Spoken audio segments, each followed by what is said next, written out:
Next up in the Heat Check series is Kentucky guard Cason Wallace, a really solid high floor selection who should be a surefire lottery pick in 2023.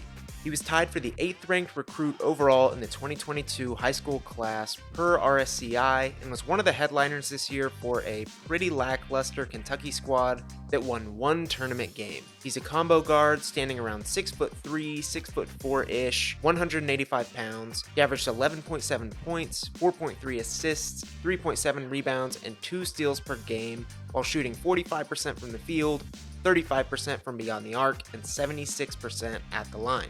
Here's how Heat Check works. I will identify one NBA draft prospect and grade what I believe to be their 5 most generally important skills regarding the NBA: scoring, defense, passing and playmaking, athleticism, and overall feel for the game. Since no two prospects are alike, I'll grade a few additional areas specific to that player deemed the swing skills. Each skill will be graded on the Heat Check chart, with ranges from cold all the way to scorching. When that's all said and done, I'll divvy out one final overall score that will have absolutely no bearing or real-world effect on said player whatsoever. Starting with his athleticism, I'm feeling a little cooler on Cason Wallace. He's not a poor athlete by any means, it just isn't noticeable at the college level, and it likely won't be in the big leagues either. But he's shown some sneaky stuff here and there. The cool grade here is a mix of a few things. Firstly, he's not a blow-you-away type athlete. He doesn't live above the rim by any means, and you can probably narrow down his home run type plays for the Wildcats down to a handful. Secondly, it's just not something he's ever going to need to rely on. Based on his measurables and play style, that's not a terrible thing. The important thing here is that he's coordinated and athletic enough that it won't be a detriment to his game. It's just not an additive to it either.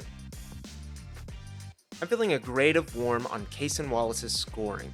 He averaged 11.7 points on 45% field goal shooting and 35% three-point shooting in his time with the Wildcats, functioning at times as both a catch-and-shoot threat and primary point guard in John Calipari's system. He had a decent shot diet, taking exactly 4 three-pointers per game, but thrived more so attacking closeouts and getting to his spots in the paint. He's a very functional live dribble player who doesn't possess a ton of flash or pop, but he makes the right and winning plays constantly. He's got a smooth, controlled handle, a nice feel for pace, space, and the flow of the offense, and he has pretty solid touch from all over the court. He ranked very good in jump shots, guarded catch-and-shoot shots, dribble jumpers, and at-rim shots per synergy. His at-rim finishing is likely the selling point right now. He shot a phenomenal 64% at the rim, and the exciting part about that for a guard is that those shots are largely unassisted. Some are, of course, but you don't see too many 6'3" guards catching lobs. He's not only showing the ability to get to the rim, but he's making those shots at a great clip. He wasn't perfect in the mid-range, but the upside is clear in picture-perfect dribble jumpers among various other plays. On the outside, Wallace made just 35% of his catch-and-shoot shots, and a similar number on all his threes. Those are respectable enough for college, and he was certainly looked at as a threat, but to be feared in the NBA there's going to have to be improvement, which we'll dive into a bit later. His offense isn't the selling point here, but there are a ton of positive takeaways, and there's a pathway to him being a plus on or off-ball scorer in the NBA. Now onto the selling point, his defense, which I am feeling a grade of scorching on. Cason Wallace is the textbook definition of an absolute menace on the defensive end of the court. I personally think he's the best perimeter defender in this class, and has a decent claim to being the best defender overall at this present moment, all as a freshman.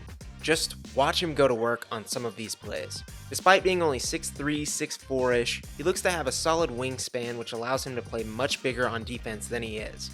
Realistically, he's going to be at his best against NBA guards, he won't have any problems with point or shooting guards, and he may be able to handle his fair share of small forwards too. He's technically sound, he stays low, has lightning quick foot speed, and keeps his hands active, which led to 2 steals per game with the Wildcats. He's sturdy and great at absorbing contact from those looking to create. He's instinctual, has great awareness, and does as good a job as anyone I've scouted at staying in front of his man. Not only that, he gives maximum effort and has an extremely high motor for someone doing a good bit of work on the offensive end too. His on-ball pressure is something to behold. He bears down on the ball handler with a mix of twitchiness and strength, using his hands to poke and prod at the ball and maintain a good bit of distance. His footwork is impeccable, and off-ball is a similar story. He can provide timely rotations and stout help defense with ease, and he's at his best as a defensive playmaker here. He is a complete disruptor. He'll blow up a screen, get skinny, whatever he has to do to stick to his man like glue. He's great as both a team defender and point of attack defender, and especially the latter. Similarly to his offense, he's going to slot into near any situation that teams throw at him. His defensive versatility is going to keep him on the court in the NBA. I'm feeling hot on Cason's passing and playmaking.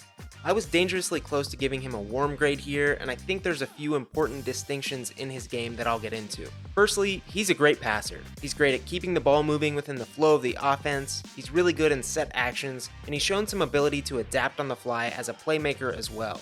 He's shown plenty enough creation-style playmaking to intrigue. He did a great job of getting entry passes to Shibwe all season long, and he isn't a bad pick-and-roll navigator at all. He's a very good but safe decision maker, which, depending on your draft philosophy, could be a good or bad thing. He's got a 2-to-1 assist to turnover ratio and is averaging 4.3 assists per game, which is more than talented passers like Anthony Black, Tyrese Proctor, Jarris Walker, and more than any other lotto guard save for Scoot Henderson. But, like I said, he's safe. He doesn't gamble near as much as those aforementioned players. A huge chunk of his assists are simply swing passes or hitting the open man, which are great and what you want, but I think it also speaks to his ceiling as a passer playmaker and potentially just as a player too. But I do think all the numbers indicate that he can absolutely be a secondary ball handler and even a starting point guard in the NBA. He's only likely to get better in this area, and we've seen Kentucky guards thrive outside of their role in college before. I'm feeling warm on Cason Wallace's unquantifiable feel for the game. It's clear via his impact for Kentucky and his low turnover output as a 19-year-old on the big stage that he's got feel for the game. But I don't think he's an amazing improvisational player, hence the warm grade opposed to hot. I think he's innately smart and has great basketball IQ and instincts, and that goes a long way in this category. Offensively, he's got a great feel for when to take smart and high-efficiency shots, and generally just play a mistake-free game. Defensively is where most of his clairvoyance shines through. You hear a lot about processing as a passer and playmaker, while Cason processes the game at a high level on defense. Be it on ball, off ball, doesn't matter. He sees all, hears all, knows all. In this clip, he recognizes a passing lane early on, fills it, and gets the steal. He's good in rotation, he feels when to provide help defense, all of the things that normally take plenty of practice and patience with prospects, he's got it built right in. Alright, onto the swing skill, shooting. I feel like the last 3 or 4 videos I've done, the swing skill has been shooting. I'm sure it's getting a little monotonous, but it's just such a big part of the modern NBA. It's one of the number one things that could raise your stock or tank it. Cason's shooting is fine in its current state. I'd say he's unproven in that area as a true shooter, and it's a skill that's going to be monumental to his positional versatility and varying offensive roles in the NBA. Mechanics-wise, I think he's got a quick, clean release. He's got a very solid top-to-bottom synergy when getting into his shot form. It feels like he's rarely off balance or thrown off. He visually very much looks the part of a knockdown shooter. The numbers, though, are a bit of a different story. Wallace finished 35% on 4 attempts on the year. He started the season making a white-hot 48% of his 5 threes in his first 12 games. Following that, he finished his final 19 games shooting just 23% on 3.5 attempts, which is pretty dreadful for a supposed catch-and-shoot threat. I buy the upside here. I think he's savvy enough. The mechanics are good. The numbers suggest he's much more comfortable on catch-and-shoot shots than anything off the dribble, which should be a fine starting point in the NBA. And he's yet to play off ultra-talented ball handlers, so that should help things open up a bit more.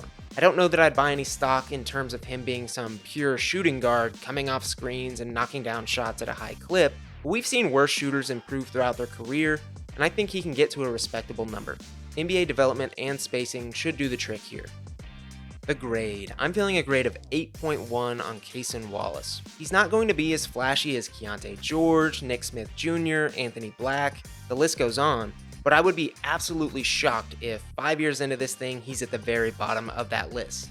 I genuinely think he might be the highest floor player in this draft. There's absolutely no way that his high-level defense and passing don't translate, and if his offense continues developing and his outside shot comes around, you're looking at the complete and total package.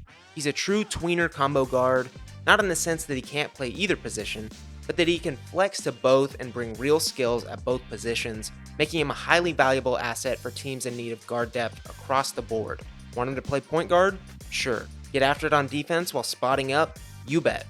He brings a ton of various skills to the game, and his only true knock outside of shooting consistency is likely going to be measurables. I think there's a real simplicity about his game, yet he's highly impactful all the same. I tweeted it out yesterday, quick plug to follow me on Twitter. We've seen time and time again Kentucky guards get drafted too low and far exceed expectations. Devin Booker, Shea, Hero, Maxey, Quickly. I'd wager Cason Wallace is the next in line with that group, and we definitely shouldn't make that same mistake. That's it for this one. Let me know what you think of Cason Wallace, what you grade him, where you draft him, and drop who you want to see in the next heat check. We've got a decent chunk of the 2023 lottery out of the way. See ya.